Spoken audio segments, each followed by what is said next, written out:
All right, the fourth step in the best choice process that I've defined and created is have a trusted and believable network. To recap the 5 choices, it's believing, making it easy, scheduling it. We're talking about trusting and having a believable network. And then the final point will be changing and adapting as needed.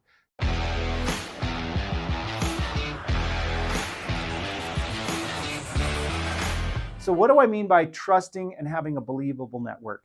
If I'm flipping homes, do I really want to be taking advice from someone who's never done it, that's just maybe watched a YouTube video?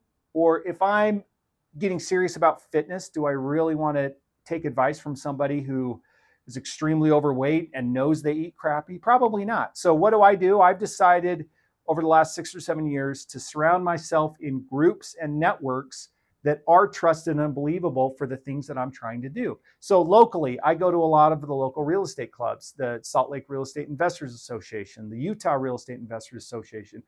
I mentioned in the morning, my routine is I listen to Darren Daly every morning. He's a trusted and believable, successful guy. As Tony Robbins says, success leaves clues. There's things I can learn from him. There's a book here, Evan Carmichael. Check out his YouTube channel. He is big into belief. So if I want to believe more in myself, I should listen to more of what Evan's doing.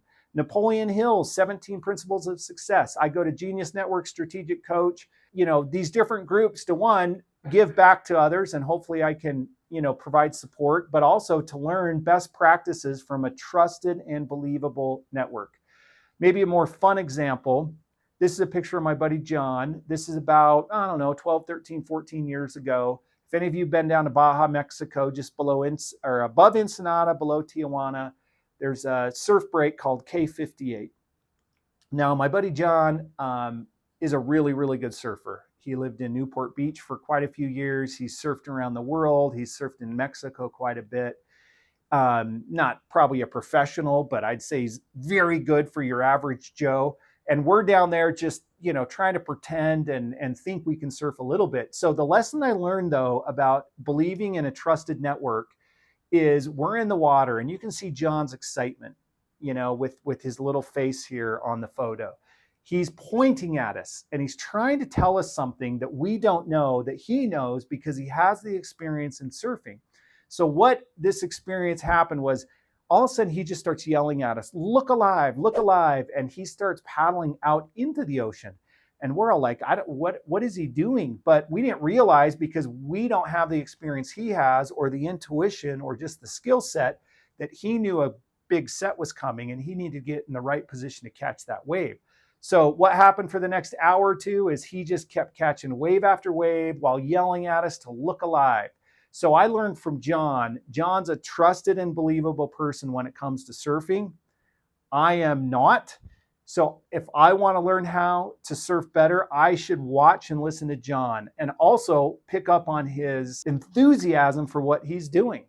So get believable advice. I kind of mentioned just a minute ago, you want to learn how to buy and hold from a pig farmer who's never bought real estate? Probably not.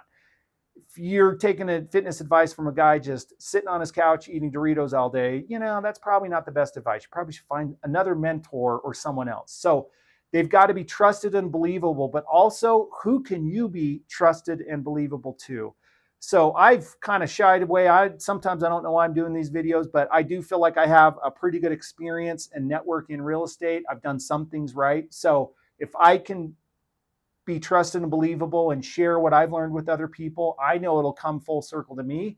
And I'm going to need that same advice and mentorship from other people that are a step ahead of where I'm at. So who is someone in your trusted network you need to have a conversation with? And again, are you trusted and believable that you should maybe speak up more or get more involved in your community in a certain way? That's up to you, because it goes back to our 5-step best choice process. Is that something you believe in? Is that something that you can make easy to do? Does it fit your schedule? We're now talking about having a trusted and believable network. And our final point is going to be change is okay.